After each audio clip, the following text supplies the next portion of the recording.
première Mishnah du Pérek Dalet, du Pérek de cette semaine. Donc hier, qu'est-ce qu'on a dit? On a dit Ezeu Gibor, Akovesh, Ezeu Chacham Alomen Mikol Adam, qui est l'homme sage, celui qui sait apprendre de tout le monde. La Mishnah continue, elle dit toujours donc Benzoma, Ezeu Gibor, qui est l'homme fort. Akovesh et Tishon. Alors celui qui arrive à contenir sur les tentations. Akovesh et Titro, celui qui littéralement conquiert, qui domine son Yetzer, d'accord, donc son penchant. Comme il est dit donc dans le passou de Michelet, Tov Erech Hapaim Migibor, c'est mieux, il est meilleur le patient que le fort, ou Moshel Berucho, celui qui maîtrise son esprit littéralement, Milo Ched Ir, que le gardien de la ville, donc celui qui est très fort peut-être physiquement. Ok, alors de quoi est-ce qu'on parle? Donc on dit le fort, c'est celui finalement, comme je vous avais dit, qui sait maîtriser ses passions. Ok, mais ça veut dire quoi? C'est qu'en fait, quoi, il y a un Yetzer. D'ailleurs, la Mishnah elle a dit celui qui maîtrise son Yetzer. C'est quoi un Yetzer? Penchant. C'est quoi un penchant? Est-ce que si par exemple moi, je suis un juif, je suis un tzaddik, je suis un juif très religieux, il va faire quoi mon penchant? Il va me dire quoi? Il va me dire va servir une autre religion, va voler, va tuer. Qu'est-ce qu'il va me dire? Alors il y a une très belle histoire. On raconte qu'il y avait dans une ville, des gens qui avaient des moyens, et malheureusement il y avait aussi des gens qui étaient pauvres. Et le rave de la ville, il avait institué que les gens qui étaient pauvres, pour aider la communauté, ils avaient fait des groupes de prières, de Teilim, et ils se regroupaient à la synagogue et ils lisaient des Teilim. Et comme ça, ils contribuaient par la prière et par l'étude au bien-être de la ville. Comme vous savez, ceux qui étudient la Torah, ils apportent aussi leur protection au peuple juif. Alors, on a constaté que parmi ce groupe de personnes, il y avait un monsieur qui avait beaucoup d'argent, mais qui était très radin. Et il a trouvé une idée magnifique, il a dit plutôt que de donner de l'argent, apparemment ça lui faisait mal, je vais étudier, et je vais aller faire des télim. Et le rav il apprend ça, il appelle la personne en question, et il dit dis-moi, je vais te poser une question. Imagine qu'il y a une armée, et dans l'armée il y a un pilote de chasse. D'accord? Et le pilote de chasse, un jour, au lieu de piloter son avion, non pardon, c'est pas ça, c'est vraiment pas comme ça. Imagine que dans l'armée, il y a un gars qui est responsable, je sais pas moi, d'entretenir les avions. Et donc tous les jours, il revise toutes les vis, etc. Et un beau jour, il entend qu'il y a une attaque, il monte dans l'avion, il pilote l'avion, et il tue l'ennemi. Qu'est-ce qu'on lui fait à celui-là?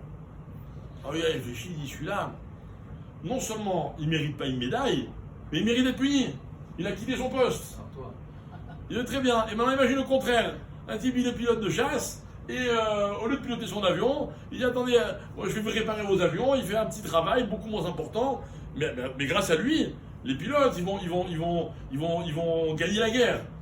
Il dit celui-là encore plus, à plus forte raison. Il a quitté son poste, moins important, même si c'est vrai qu'il a du mérite dans ce qu'il a fait, mais il a quitté son poste. Et il dit voilà, toi c'est la même chose. Toi, à Kadosh Baruch Hu, t'as donné de l'argent. T'as donné de l'argent. C'est qu'il compte sur toi pour une certaine mission. Et toi, tu vas et tu fais la mission de l'autre. Ok? Et on raconte que cet homme, il a compris le message et, bref, ils se marièrent, ils ont beaucoup d'enfants. Alors, le Rav lui explique qu'en fait, c'est ça l'idée de Kovesh et Titro. Le Yetzer Hara Rabotai, qui moi je vous connais tous, vous êtes tous des tzadikim, il ne va jamais venir vous dire, viens faire des avérotes. Vous savez ce qu'il va faire le Yetzer Hara? Il va vous proposer d'autres mitzvot. Et il dit par exemple, quelqu'un qui est censé étudier la Torah, il va dire regarde, il y a quelqu'un qui a besoin d'un coup de main, il a besoin d'aide, va l'aider le pauvre, c'est une femme, elle est toute seule, elle va l'aider, ah oui d'accord, il va faire fermer son livre et il va aller l'aider. Et celui qui a l'habitude d'aider les autres, etc., le Yetzer Hara il va lui dire le contraire, il va arrêter d'aider les gens, va étudier la Torah, c'est mieux pour toi, ah oui tu as raison, c'est vrai, et du coup il va laisser tomber les autres. Le Yetzer Hara, en fait, il veut donner à l'homme, il lui donne l'idée de faire autre chose que ce qu'il est censé faire. Ça s'appelle le Yetzer Hara. Alors évidemment, le Yetzer Hara qui fait faire des avérotes, on n'en parle pas. Mais même celui-là, c'est quoi Kovesh et Titro? C'est-à-dire qu'il arrive à le maîtriser, à dire non, moi je ne suis pas censé t'écouter pour faire autre chose que ce qui est mon rôle et que ce qui est mon but. Et donc dans la vie, il faut savoir se connaître. Alors après, il ramène un pasouk et il dit celui qui est patient, celui qui sait se taire, etc. Alors il ramène très rapidement, il dit vous savez, quand on énerve quelqu'un, parce qu'évidemment le Yetzer Hara c'est aussi les qualités humaines, les midot, il dit quand on énerve quelqu'un, vous avez deux profils. Celui qui répond en s'énervant et celui qui se tait, d'accord, qui prend sur lui, et comme il a dit, Rapaïm, il se tait, etc. Alors il dit en général, celui qui s'énerve, c'est celui qui pense que ce dont le reproche qu'on lui adresse, il ne le mérite pas du tout. Donc imaginez, moi je vais dire à quelqu'un, je dis toi tu es un égoïste, toi tu es un orgueilleux, moi je suis un orgueilleux, moi je suis un égoïste, et il va m'envoyer sur les roses, d'accord?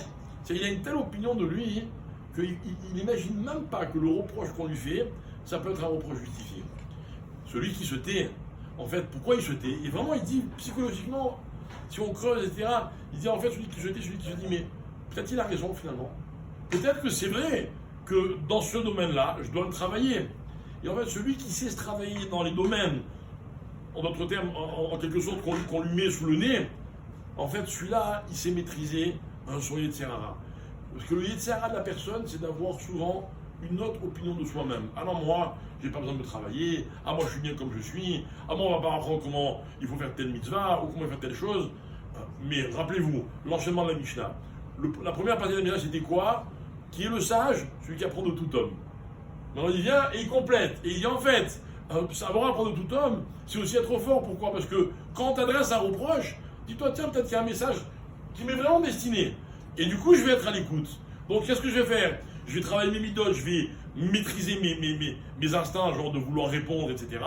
Et en même temps, ça va me permettre de remettre en question. Donc on a tout gagné. Et vous allez voir que la suite demain, on va encore en monter beaucoup plus haut. Hazak ou Baruch. Là.